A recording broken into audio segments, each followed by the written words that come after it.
তুরস্কের প্রতি ইরাক থেকে সেনা প্রত্যাহারের আহ্বান যুক্তরাষ্ট্রের। রাশিয়া সামরিক উত্তেজনাকে উস্কে দিচ্ছে অভিযোগ আঙ্কারার। এবার সৌদি নেতৃত্বাধীন সন্ত্রাস বিরোধী জোটের নাম অন্তর্ভুক্তি নিয়ে মালয়েশিয়া ও ইন্দোনেশিয়ার বিস্ময় প্রকাশ। জোটকে স্বাগত জানালো রাশিয়া। ইয়েমেনের সরকারি বাহিনী ও হাউথিদের সংঘর্ষে নিহত ৪২। যুদ্ধবিরতি ভেঙে পড়ার আশঙ্কা সৌদি জোটের। এবং বাল্টিমোরে ফ্রেডি গ্রের মৃত্যুর ঘটনায় নতুন করে বিচার শুরুর নির্দেশ আদালতের। এ সিদ্ধান্তের প্রতিবাদে বিক্ষোভ।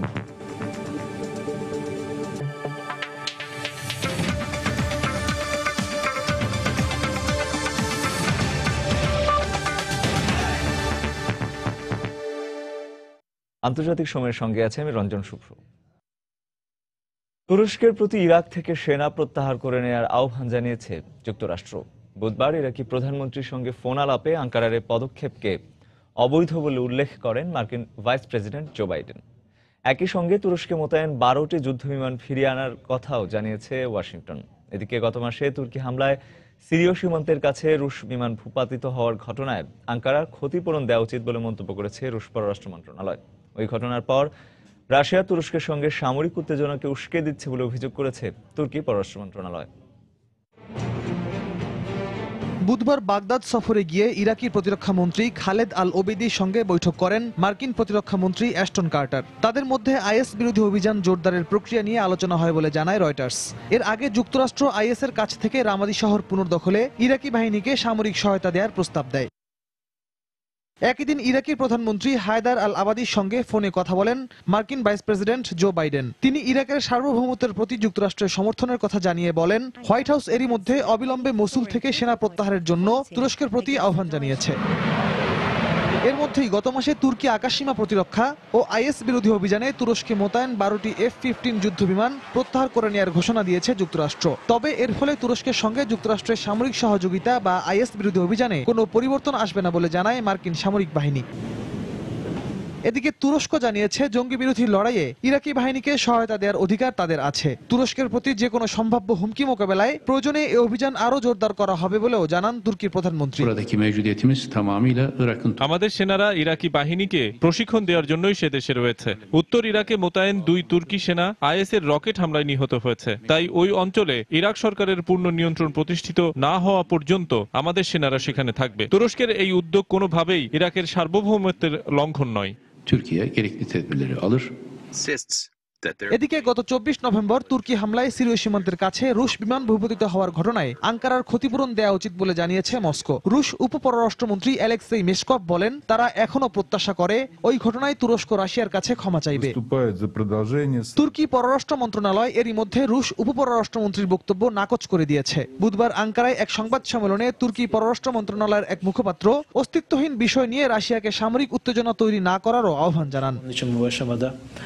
রিয়াদুল ইসলাম, সময় সংবাদ। জাতিসংঘের নিরাপত্তা পরিষদের জঙ্গি গোষ্ঠী আইএসের বিরুদ্ধে উপযুক্ত পদক্ষেপ নেওয়ার দাবি জানিয়েছেন এক ইয়াজিদি তরুণী।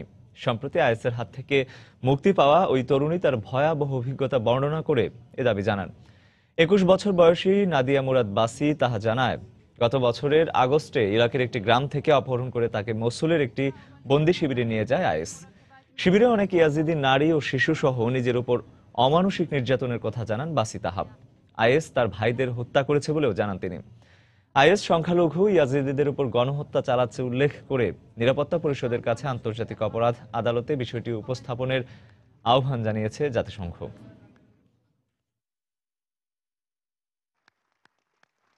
সৌদি নেতৃত্বাধীন ৩৪ মুসলিম দেশের নতুন সন্ত্রাস বিরোধী জোটে নাম অন্তর্ভুক্তি নিয়ে পাকিস্তানের পর এবার বিস্ময় প্রকাশ করেছে মালয়েশিয়া ও ইন্দোনেশিয়া। এ জোটকে স্বাগত জানিয়েছে রাশিয়া ও জোটের সদস্য বাহরাইন। এছাড়া আরব লীগও নতুন এ জোটকে সমর্থন জানিয়েছে।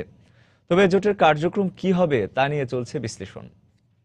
على تأخيركم اليوم. মঙ্গলবার 34টি মুসলিম দেশ নিয়ে সৌদি আরবের সন্ত্রাসবিরোধী জোটের ঘোষণা দেওয়ার পর থেকেই জোটের সদস্য ও কার্যক্রম নিয়ে ধোঁয়াশা সৃষ্টি হয়। জোটের নাম অন্তর্ভুক্তি নিয়ে পাকিস্তানের পর এবার বিস্ময় প্রকাশ করেছে মালয়েশিয়া ও ইন্দোনেশিয়া। আনুষ্ঠানিকভাবে জোটে যোগদানের ব্যাপারে সম্মতি দেয়নি বলে জানায় তারা। এছাড়া জোটের ব্যাপারে রিয়াদের কাছে বিস্তারিত জানতে চেয়েছে পাকিস্তান। এদিকে এই জোটকে স্বাগত জানিয়েছে রাশিয়া ও জোটের সদস্য বাহরাইন। দেশ দুটির পররাষ্ট্রমন্ত্রীরা বুধবার মস্কোতে বৈঠক করেন। И мы рассчитываем, что эта инициатива... আশা করি এই জোটের মাধ্যমে সব মুসলিম দেশ সন্ত্রাস বিরোধী লড়াইয়ে আরো আগ্রহী হবে। ওআইসির সঙ্গে সমন্বয় করে এই জোট ধর্মের নামে যে কোনো সন্ত্রাসবাদের বিরুদ্ধে সোচ্চার হতে পারে। сотрудничества. আরব লীগের পক্ষ থেকেও এই জোটের প্রতি সমর্থন জানানো হয়েছে। বুধবার কায়রোতে সংস্থাটির সদর দপ্তরে এই ঘোষণা দেন মহাসচিব। Any kind of alliance সন্ত্রাসবাদের বিরুদ্ধে যুদ্ধ ঘোষণা করা যে কোনো জোটের প্রতি আমাদের পূর্ণ সমর্থন রয়েছে। সন্ত্রাসের বিরুদ্ধে শুধু সামরিক পদক্ষেপ নিলেই চলবে না, এর বিরুদ্ধে সামাজিক, অর্থনৈতিক ও আদর্শগত লড়াইও চালিয়ে যেতে হবে। myself, but I'm speaking in accordance with সৌদির ঘোষণা অনুযায়ী এ জোট ইরাক, সিরিয়া, লিবিয়া, মিশর ও আফগানিস্তানে জঙ্গি ও সন্ত্রাসবাদের বিরুদ্ধে লড়বে। তবে মধ্যপ্রাচ্যে ঘাঁটিগাড়া আইএস ও ওয়াহাবি মতাদর্শের হওয়ায় একই মতাদর্শের সৌদির নেতৃত্বে এ জোট আইএস এর বিরুদ্ধে কতটা জোরালো প্রতিরোধ গড়ে তুলতে পারবে তা নিয়ে সমালোচনা করছেন নিরাপত্তা বিশ্লেষকরা। জঙ্গিবাদের উত্থানের পেছনে সৌদি আরবের ওয়াহাবি মতবাদকে দায়ী করে আসছেন রাজনৈতিক বিশেষজ্ঞরা। তবে সন্ত্রাসীরা যে মতাদর্শেরই হোক না কেন, এ জোটের মাধ্যমে তাদের বিরুদ্ধে ইতিমধ্যে লড়ার ঘোষণা দিয়েছে সৌদি। দেলোয়ার হোসেন, সময় সংবাদ। আপাতত সিরিয়ার প্রেসিডেন্ট আসাদকে ক্ষমতায় রেখেই সংকটের সমাধান চায় যুক্তরাষ্ট্র ও তার মিত্ররা। মস্কো সফরে গিয়ে মার্কিন পররাষ্ট্রমন্ত্রীর এমন বক্তব্যের একদিন পরই সিরিয়া বিষয়ে আবারও আগের অবস্থান তুলে ধরল ওয়াশিংটন। বুধবার নিরাপত্তা পরিষদের বৈঠকে জাতিসংঘে নিযুক্ত মার্কিন রাষ্ট্রদূত সামান্থা পাওয়ার বলেন, সিরিয়া সংকট সমাধানের ক্ষেত্রে আসাদ সরকারের বিষয়ে যুক্তরাষ্ট্রের অবস্থানের কোনো পরিবর্তন হয়নি। দেশটির সংকট সমাধানে রাজনৈতিক সংস্কার ও প্রেসিডেন্ট আসাদের পদত্যাগের বিকল্প নেই বলে উল্লেখ করেন তিনি। সামান্থা পাওয়ার আরও বলেন, আসাদের ভবিষ্যৎ নিয়ে যুক্তরাষ্ট্র, রাশিয়া ও ইরানের মতো পার্থক্য কমিয়ে আনতে আরও কাজ করতে হবে। সিরিয়া বিষয়ে জাতিসংঘ প্রস্তাব অনুমোদনে শুক্রবার নিউ ইয়র্কে অনুষ্ঠিত আন্তর্জাতিক সম্প্রদায়ের বৈঠকের আগে এমন অবস্থান তুলে ধরল যুক্তরাষ্ট্র সরকার। তবে জাতিসংঘ মহাসচিব বান কি মুন বলেছেন, সিরিয়ার সংকট সমাধানে আলোচনার কেন্দ্রবিন্দু আসাদের ক্ষমতায় থাকা না থাকা হওয়া উচিত নয়।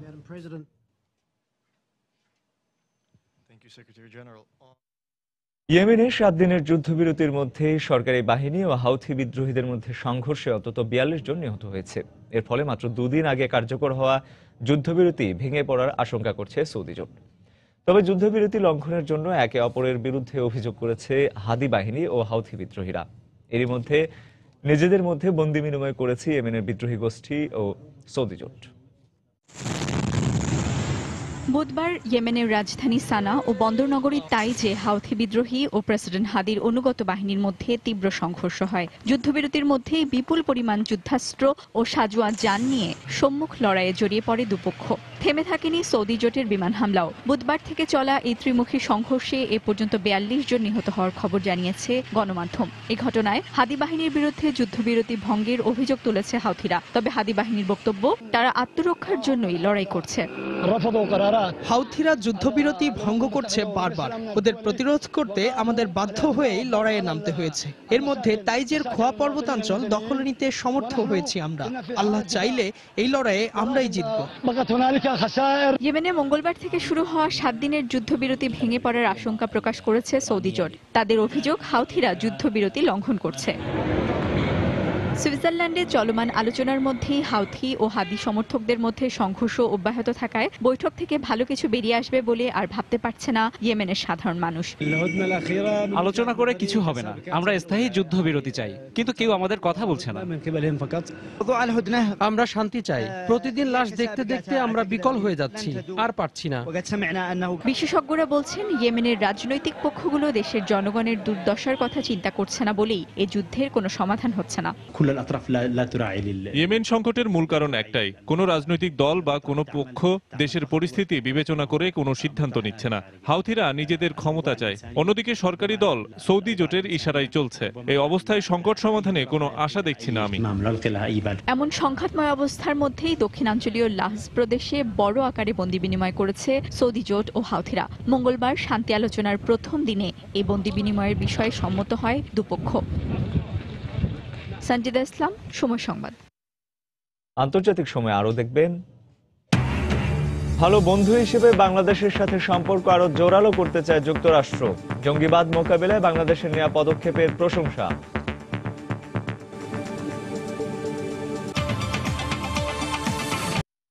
পশ্চিম তীরে ইসরায়েলি বাহিনীর গুলিতে আরো 2 ফিলিস্তিনি নিহত হয়েছে। বুধবার এক অভিযান চলাকালীন ওই 2 ফিলিস্তিনি ইসরায়েলি সেনাদের গাড়ি চাপা দেওয়ার চেষ্টা করলে এই ঘটনা ঘটে বলে দাবি তেল আবিবের। এই ঘটনায় 2 সেনা আহত হয়েছে বলেও দাবি করে তারা। তবে ফিলিস্তিনিদের দাবি, ইসরায়েলি পুলিশ পশ্চিম তীরে কালান্দিয়া শরণার্থী শিবিরে ফিলিস্তিনি আন্দোলনকারীদের আটক করতে অভিযান চালায়। এই সময় 2 ফিলিস্তিনের উপর গুলি চালায় তারা। এ নিয়ে মাত্র 2 মাসের সংঘর্ষে ইসরায়েলি পুলিশের গুলিতে নিহত ফিলিস্তিনির সংখ্যা দাঁড়িয়েছে 112 জনে।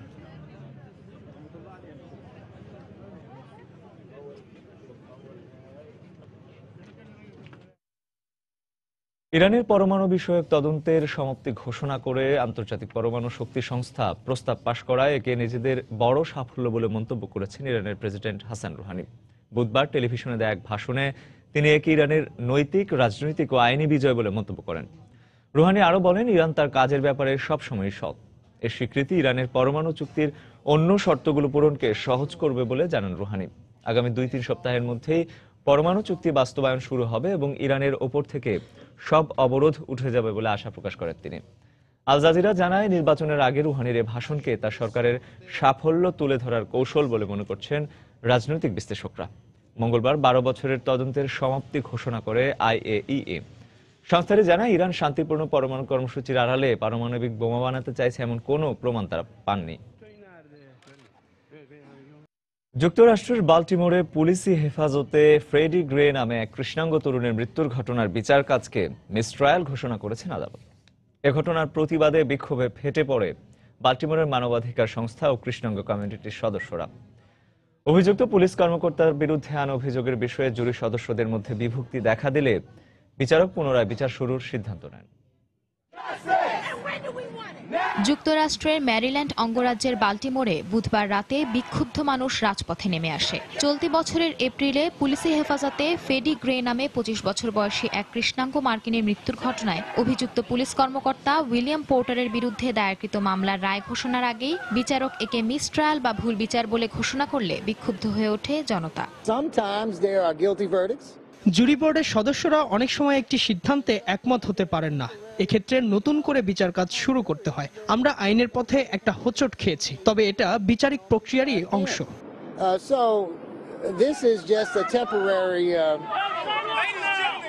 নিরাপত্তা রক্ষীদের দিয়ে এত নির্মমভাবে মানবাধিকার লঙ্ঘন হলেও প্রশাসনের এমন দায়সারা সিদ্ধান্তের তীব্র নিন্দা জানান তারা। তবে ফ্রেডির আইনজীবী হতাশ না হয়ে একে বিচার প্রক্রিয়ার পথে সাময়িক বাধা বলে অভিহিত করেন। দীর্ঘ 16 ঘন্টার বিচার কাজ শেষে 12 সদস্যের জুরি বোর্ড অভিযুক্ত ওই পুলিশ কর্মকর্তার বিরুদ্ধে হত্যাকাণ্ডে জড়িত থাকার কোনো অভিযোগ না পাওয়ায় এবং এ বিষয়ে জুরি সদস্যদের মধ্যে বিভক্তি দেখা দিলে বিচারক পুনরায় বিচার কাজ শুরুর সিদ্ধান্ত নেন। উইলিয়াম পোর্টারের বিরুদ্ধে আদালত বিশ্বাসযোগ্য কোনো প্রমাণ পায়নি। আমাদের সবার উচিত আদালতের সিদ্ধান্তের প্রতি শ্রদ্ধাশীল হওয়া। এর আগে ফ্রেডি গ্রের মৃত্যুর ঘটনায় পোর্টার সহ 6 পুলিশ কর্মকর্তার বিরুদ্ধে হত্যাকাণ্ড ও আচরণবিধি লঙ্ঘনের অভিযোগ এনে ফৌজদারি মামলা করা হয়। শহরের পুলিশ কমিশনারকেও চাকরি থেকে অব্যাহতি দেয় কর্তৃপক্ষ। তবে পুলিশ শুরু থেকেই এসব অভিযোগ অস্বীকার করে আসছে। পুলিশ যেদিন ফ্রেডিকে আটক করে তখন যে তিনি নিরস্ত্র ছিলেন তা মোবাইলে ধারণকৃত ছবিতে স্পষ্ট প্রমাণ হয়। পুলিশ ফ্রেডি গ্রের ওপর চেপে বসে ও টেনে হিঁচড়ে গাড়িতে তুলতে গেলে সেখানেই তার পা ও ঘাড়ের হাড় ভেঙে যায়। পরে ফ্রেডির মৃত্যু হলে পুলিশ ঘটনা ধামাচাপা দিতে একে আত্মহত্যা বলে দাবি করে। সঞ্জনা চৌধুরী, সময় সংবাদ।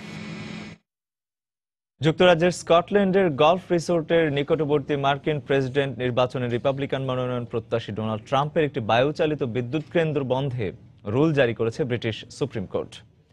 সংবাদ সংস্থা এপি জানায়, বুধবার এই আদেশ দেওয়া হয়। তবে রায়ের বিরুদ্ধে আইনগত লড়াই চালিয়ে যাবার ঘোষণা দিয়েছে ট্রাম্পের প্রতিষ্ঠান। এই ঘটনায় ওই এলাকার লোকজন ও পর্যটন খাতের জন্য চূড়ান্ত দুর্ভাগ্য বলে মন্তব্য করেছে ট্রাম্পের প্রতিষ্ঠানের কর্মকর্তারা। 11টি টারবাইনের বিদ্যুৎ প্রকল্পটি গেল 2013 সালের অনুমোদন দেয় স্কটিশ সরকার। তবে মন্ত্রীদের এমন প্রকল্প অনুমোদনের ক্ষমতা নেই। সম্প্রতি রুল জারি করে স্কটল্যান্ডের 2টি আদালত। সম্প্রতি যুক্তরাষ্ট্রে মুসলমানদের প্রবেশে নিষেধাজ্ঞা আরোপের কথা বলে গোটা বিশ্বে সমালোচনার মুখে পড়েন ডোনাল্ড ট্রাম্প। আর এমন বিতর্কিত মন্তব্যে ট্রাম্পের যুক্তরাজ্যে প্রবেশের নিষেধাজ্ঞার দাবিতে এক আবেদনে সই করেন 5 লাখ ব্রিটিশ।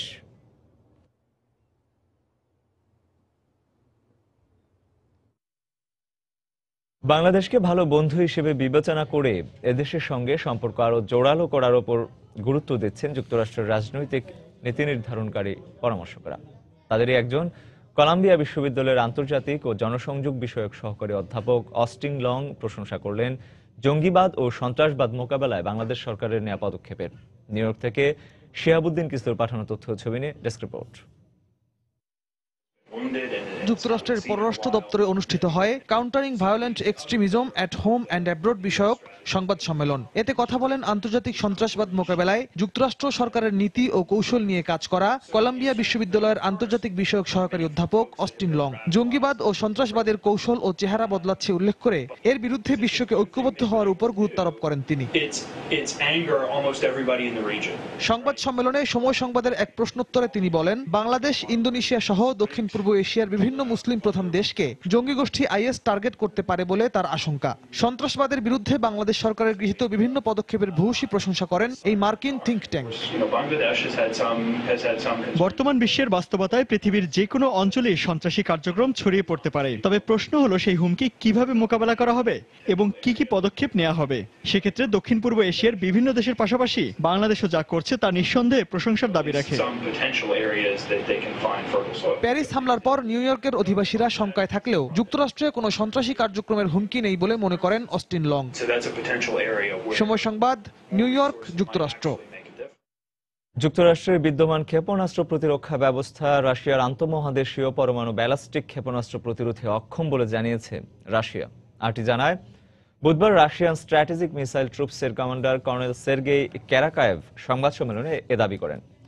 যুক্তরাষ্ট্রের ক্ষেপণাস্ত্র প্রতিরক্ষা ব্যবস্থা আরও উন্নতির কথা মাথায় রেখে রাশিয়া প্রতিনিয়ত ক্ষেপণাস্ত্র উন্নয়ন চালিয়ে যাচ্ছে বলেও জানান তিনি। নতুন প্রজন্মের কিছু ক্ষেপণাস্ত্রের প্রযুক্তিগত দিক তুলে ধরে কর্নেল জানান, রুশ ব্যালিস্টিক মিসাইল পৃথিবীর যে কোনো প্রান্তে নির্বিঘ্নে আঘাত হানতে সক্ষম। 2015 সালে রাশিয়া 7টি আধুনিক ক্ষেপণাস্ত্রের পরীক্ষা চালিয়েছে এবং ডিসেম্বরের শেষে আরও একটি পরীক্ষার কথা রয়েছে। পরের বছর 16টি আধুনিক ক্ষেপণাস্ত্রের পরীক্ষার ঘোষণা দিয়েছে দেশটি।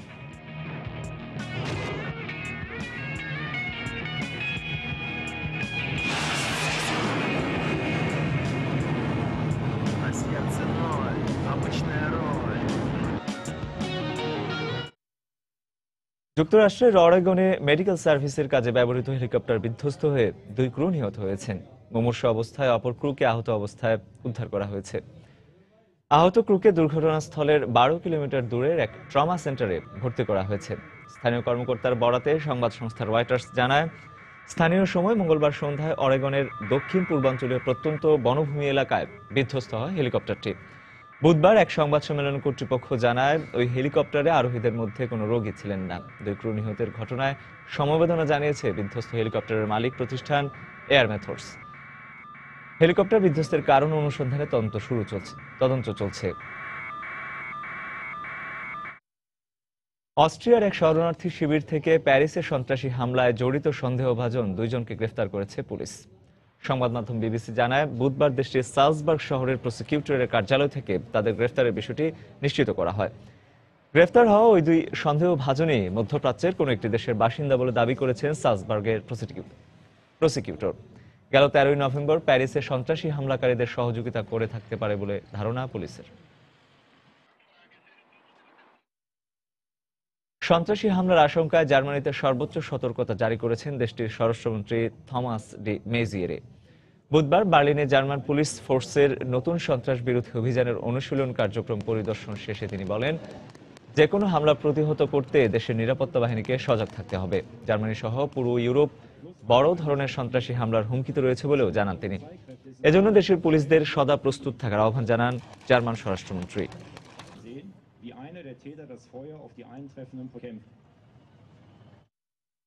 কানাডার এক যাজককে যাবজ্জীবন কারাদণ্ড দিয়েছে উত্তর কোরিয়ার সর্বোচ্চ আদালত। রাষ্ট্রের বিরুদ্ধে অপরাধের অভিযোগে হেউইন সুলিম নামের ওই যাজককে এ দণ্ড দেয়া হয়। সংবাদ মাধ্যম বিবিসি জানায়, বুধবার 90 মিনিটের বিচারিক কার্যক্রম শেষে এ রায় দেয় দেশটির সুপ্রিম কোর্ট। যুক্তরাষ্ট্র ও দক্ষিণ কোরিয়ার মানবাধিকার সংগঠনগুলোর সঙ্গে জড়িত থাকা ও রাষ্ট্রের ভাবমূর্তি নষ্টের চেষ্টায় প্রচারণা চালানোর অভিযোগে গেল বছরের জানুয়ারিতে তাকে গ্রেফতার করা হয়। লিম একজন দক্ষিণ কোরীয় বংশোদ্ভূত এবং কানাডা ভিত্তিক খ্রিস্টান যাজক। উত্তর কোরিয়ার ধর্মীয় কর্মকাণ্ড আইনগতভাবে নিষিদ্ধ।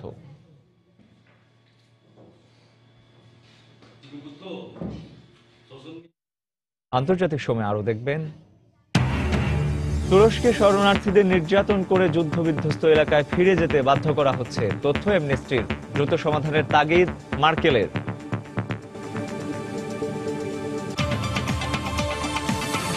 আল কায়েদার সদস্য সন্দেহে 2 ব্যক্তিকে গ্রেফতার করেছে দিল্লি পুলিশের বিশেষ বিভাগ। এদের মধ্যে মোহাম্মদ আসিফ নামের এক সন্দেহভাজনকে ভারতীয় উপমহাদেশের আল কায়েদার প্রতিষ্ঠাকালীন সদস্য ও ভারতীয় শাখার প্রধান বলে মনে করা হচ্ছে। ভারতীয় সংবাদ মাধ্যম জানায়, গোয়েন্দা তথ্যের ভিত্তিতে বুধবার যৌথ অভিযানে দিল্লির উত্তর পূর্বাঞ্চলীয় শিলামপুর থেকে তাকে গ্রেফতার করা হয়। অপর সন্দেহভাজন আব্দুর রহমানকে গ্রেফতার করা হয় ওড়িশা থেকে। গ্রেফতার হওয়া 2 সন্দেহভাজনের বিরুদ্ধেই বেআইনি কর্মকাণ্ডে জড়িত থাকার অভিযোগ এনেছে পুলিশ। গত বছর সেপ্টেম্বরে দেশটিতে আল কায়েদার কার্যক্রম রয়েছে বলে জানায় ভারতীয় গোয়েন্দা দপ্তর। पुलिस का दावा है कि जल्द ही वो अलकायदा के नेटवर्क से जुड़े कुछ और आतंकियों को गिरफ्तार कर सकती है। बताया जा रहा है कि ये आतंकी पिछले करीब 3.5 2012 সালে ভারতের নয়াদিল্লিতে চলন্ত বাসে গণধর্ষণের ঘটনার 3 বছর পর নিহত ওই মেডিকেল ছাত্রীর প্রকৃত নাম জনসমক্ষে প্রকাশ করেছেন তার মা। ভারতীয় গণমাধ্যম এতদিন ওই তরুণীকে নির্ভয়া ছদ্মনামে উদ্ধৃত করে আসলেও তার আসল নাম জ্যোতি সিং বলে জানা গেছে। দিল্লির যন্তর মন্তর ময়দানে বুধবার জ্যোতির 3য় মৃত্যুবার্ষিকী উপলক্ষে আয়োজিত এক শোক সভায় নিহতের মা আশা সিং এ নাম প্রকাশ করেন।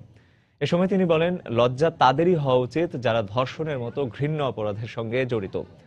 জ্যোতির হত্যা মামলায় নাবালক হওয়ায় কম সাজাপ্রাপ্ত ধর্ষক মুকেশকে যেন 20 ডিসেম্বর ছেড়ে না দেয়া হয় তারও দাবি জানান আশা সিং।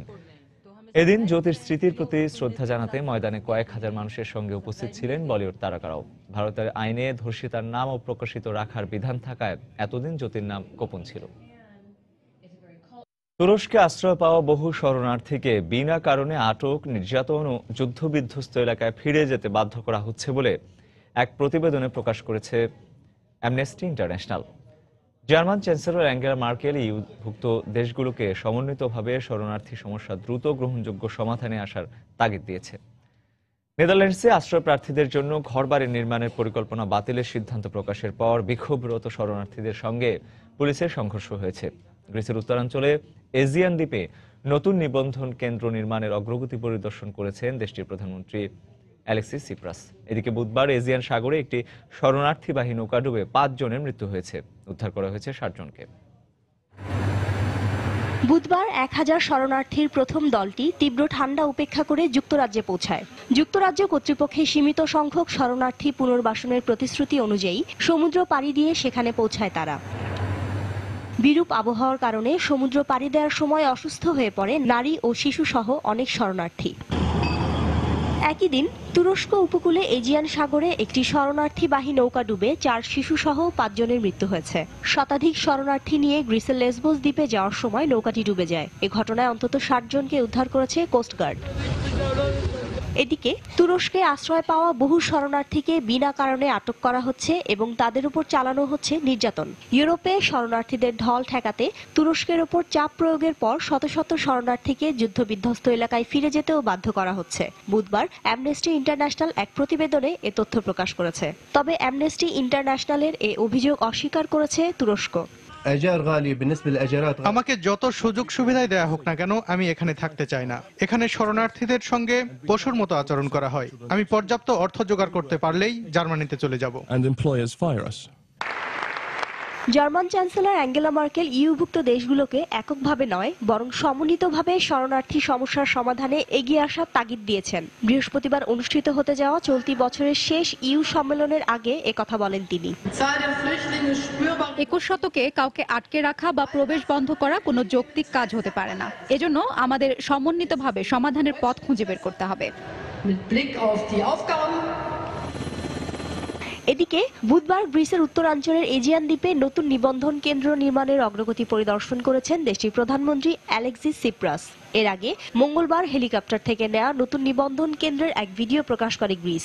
জার্মানি ও ইউ শরণার্থীদের জন্য দেশটির কর্তৃপক্ষ পর্যাপ্ত সুযোগ সুবিধা সরবরাহে ব্যর্থ হয়েছে এমন সমালোচনার পর এই ভিডিও প্রকাশ করে তারা। আমি বিশ্বাস করি গ্রিসের অত্যন্ত কঠিন সময়েও আমরা আমাদের দায়িত্ব পালন করেছি। এখন অন্যান্য ইউরোপীয় দেশগুলোর পালা তাদের দায়িত্ব পালনের। গ্রিস থেকে ইউরোপের অন্যান্য দেশের 66,000 শরণার্থীর পুনর্বাসনের সিদ্ধান্ত নেওয়া হলেও এখন পর্যন্ত তার সামান্যই পূরণ হয়েছে। বুধবার নেদারল্যান্ডসের গেল্ডারমালসেন শহরে আশ্রয় প্রার্থীদের জন্য ঘরবাড়ি নির্মাণের পরিকল্পনা বাতিলের সিদ্ধান্ত প্রকাশের পর বিক্ষোভ করেছে প্রায় 2000 শরণার্থী। এ সময় বিক্ষোভকারীদের সঙ্গে পুলিশের সংঘর্ষ হয়, তবে এতে হতাহতের কোনো খবর পাওয়া যায়নি। শিরিন আক্তার, সময় সংবাদ। ব্রাজিলের সুপ্রিম কোর্ট প্রেসিডেন্ট দিলমা রোসেফের অভিশংসনের বৈধতার উপর রুল জারি করেছে। ব্রাজিলের স্থানীয় গণমাধ্যম জানিয়েছে, সুপ্রিম কোর্টের 11 জন বিচারপতি গোপন ব্যালটের মাধ্যমে অভিশংসনের প্রক্রিয়ার পক্ষে মত দিয়েছেন। একজন বিচারপতি অভিশংসনের এই প্রক্রিয়ার বিপক্ষে ছিলেন। ওই রায়ের পর ব্রাজিল কংগ্রেসের নিম্নকক্ষে প্রেসিডেন্ট দিলমার অভিশংসন প্রক্রিয়া শুরু হওয়ার পথে কোনো বাধা থাকল না।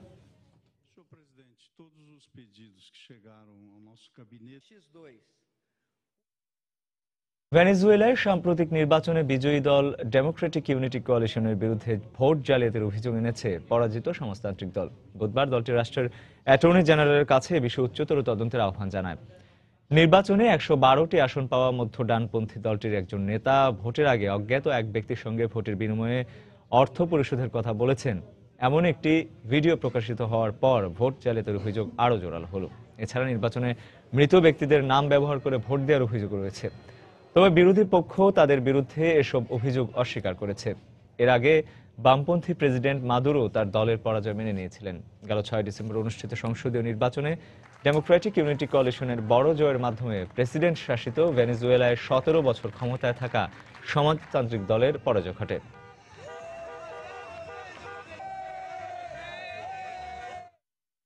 ইরাকের সৌদি সীমান্ত সংলগ্ন মরু এলাকা থেকে কাতারের 27 জন শিকারী অপহরণের ঘটনায় আইএসের সম্পৃক্ততা থাকতে পারে বলে সন্দেহ করছে ইরাকের নিরাপত্তা বাহিনী। সামোয়ার শহরের লাইয়েহ এলাকার যে স্থান থেকে শিকারীদের তুলে নেওয়া হয়েছে তা শিয়া অধ্যুষিত উল্লেখ করে পুলিশ জানায়, ওই এলাকায় আইএস জঙ্গিরাই এত গাড়ি বহন নিয়ে হামলা চালানোর ক্ষমতা রাখে। অপহৃতদের মধ্যে কাতারের রাজ পরিবারের সদস্য রয়েছে বলেও জানিয়েছে গণমাধ্যম। তাদের উদ্ধারে ইরাক সরকারের সঙ্গে কাজ করার কথা জানিয়েছে কাতারের পররাষ্ট্র মন্ত্রণালয়। বছরের এই মৌসুমে পারস্য উপসাগরীয় আরব রাষ্ট্রগুলো থেকে শিকারীরা ইরাকের এই এলাকায় এসে জমায়েত হয়।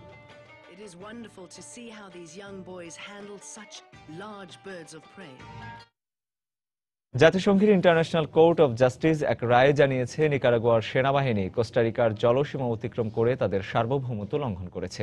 14 জন জুরি এই রায়ের পক্ষে মত প্রদান করেছেন। 2 জন জুরি এর বিপক্ষে ছিলেন। আদালত জানিয়েছে, তারা কোস্টারিকার সানজুয়ান নদীতে নিকারাগুয়ার সেনাবাহিনীর বেআইনি কর্মকাণ্ড খুঁজে পেয়েছেন। 1858 সাল থেকে উত্তর আমেরিকার এই দুই দেশের মধ্যে সানজুয়ান নদীর সীমানা নিয়ে উত্তেজনা চলছে। এর মধ্যে 2011 সালে জাতিসংঘের ইন্টারন্যাশনাল কোর্ট অফ জাস্টিস এক আদেশে দুই দেশের সীমানা ঠিক করে দেয়। এই আদেশ লঙ্ঘন করে নিকারাগুয়া কোস্টারিকার জলসীমায় সেনা পাঠানোর পর আবার নতুন করে উত্তেজনা দেখা দেয়। এরপর দীর্ঘ শুনানি শেষে আদালত এই রায় দেয়। বিশ্বের কয়েকটি দেশে বিভিন্ন দাবিতে বিক্ষোভ করেছে সেখানকার জনগণ। মুসলিম অধ্যুষিত মধ্য আফ্রিকান প্রজাতন্ত্রে ইসলামিক উগ্রপন্থীদের বিরুদ্ধে বিক্ষোভ করেছে কয়েকশো নাগরিক। এছাড়া হাইতিতে নির্বাচনের ফল ঘোষণার দাবিতে দেশজুড়ে বিক্ষোভ হয়েছে। অন্যদিকে তুরস্কে বেশ কয়েকদিন ধরে কুর্দিরা সরকারের জরুরি অবস্থা জারির বিপক্ষে বিক্ষোভ চালিয়ে যাচ্ছে। আগামী 27 তারিখ মধ্য আফ্রিকান প্রজাতন্ত্রের নির্বাচন হওয়ার কথা রয়েছে। এই নির্বাচন ভণ্ডুল করতে মুসলিম সেলেকা গ্রুপ এবং PK5 এর মতো কয়েকটি কট্টরপন্থী ইসলামিক দল সক্রিয় রয়েছে। উগ্রপন্থী ইসলামিক এই দলের নেতাদের গ্রেপ্তারের দাবিতে দেশটিতে শান্তিরক্ষী বাহিনী দপ্তরের সামনে কয়েকশো বিক্ষোভকারী বিক্ষোভ করেন। এদিকে সম্প্রতি হাইতিতে হওয়া নির্বাচনের ফল ঘোষণার দাবিতে বিক্ষোভ করেছে দেশটির জনগণ। রাজধানী পোর্ট অফ প্রিন্সের রাস্তাগুলোতে ব্যাপক গণবিক্ষোভ দেখা যায়। হাইতির সাবেক প্রেসিডেন্ট জন বার্টারের ক্ষমতা নেওয়ার 25 বছর পূর্তির দিনে তারা এই বিক্ষোভ করেছেন। তুরস্ক সরকারের সঙ্গে কুর্দিস্তান ওয়ার্কার্স পার্টি PKK এর মধ্যে যুদ্ধবিরতি ভেঙে যাওয়ার পর তুরস্কের দক্ষিণ পূর্বাঞ্চলে কারফিউ জারি করে আঙ্কারা। বেশ কিছু এলাকায় কারফিউ উপেক্ষা করে র্যালি বের করে বিক্ষোভকারীরা। এই সময় কুর্দিদের সাথে নিরাপত্তা বাহিনী সংঘর্ষ বাধে। পুলিশ বিক্ষোভকারীদের ছত্রভঙ্গ করতে টিয়ার শেল এবং জলকামান ছুড়লে বেশ কয়েকজন আহত হন।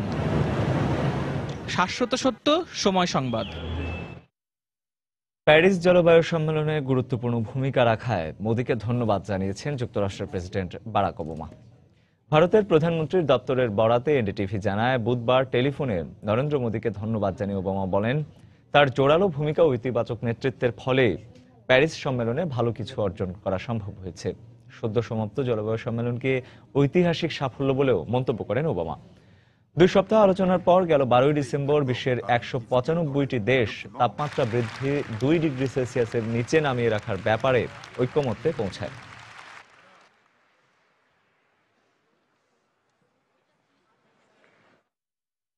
অস্ট্রেলিয়ার বন্দর নগরী সিডনিতে বুধবার শক্তিশালী টর্নেডো আঘাত হানলে উপকূলীয় এলাকার বেশ কয়েকটি ভবনের ছাদ উড়ে যায়, দেয়াল ধসে পড়ে।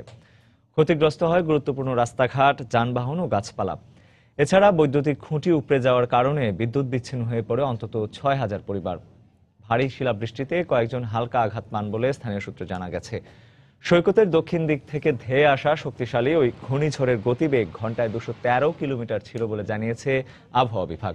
এর আগে স্থানীয়দের নিরাপদে সরে যেতে আবহাওয়া দপ্তর থেকে সতর্কতা জারি করা হয়। নিরাপত্তার স্বার্থে আন্তর্জাতিক ও অভ্যন্তরীণ বেশ কয়েকটি ফ্লাইট তাদের দিকপথ পরিবর্তন করে। স্থানীয়রা জানান, কোনো পূর্বাভাস ছাড়াই হঠাৎ শহরের আকাশ কালো করে তাণ্ডব শুরু হয়ে যায়। তীব্র বাতাসের ঝাপটা, ঝড় বৃষ্টি ও কয়েকটি এলাকায় পানি জমে যাওয়ায় জনজীবন স্থবির হয়ে পড়ে।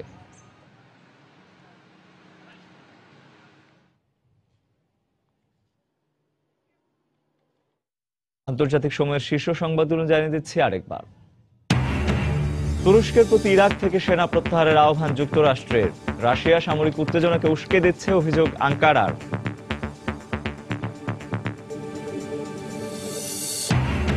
এবার সৌদি নেতৃত্বাধীন সন্ত্রাস বিরোধী জোটের নাম অন্তর্ভুক্তি নিয়ে মালয়েশিয়া ও ইন্দোনেশিয়ার বিস্ময় প্রকাশ।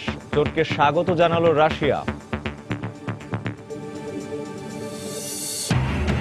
ইয়েমেনের সরকারি বাহিনী ও হাউথিদের সংঘর্ষে নিহত 42। যুদ্ধবিরতি ভেঙে পড়ার আশঙ্কা সৌদি জোটের।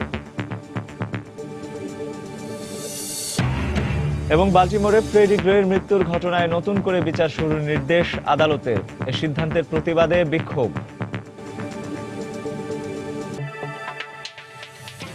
এই ছিল আন্তর্জাতিক সময়। যে কোনো খবর পেতে ভিজিট করুন সময় নিউজ.tv আর সঙ্গে থাকুন সময়।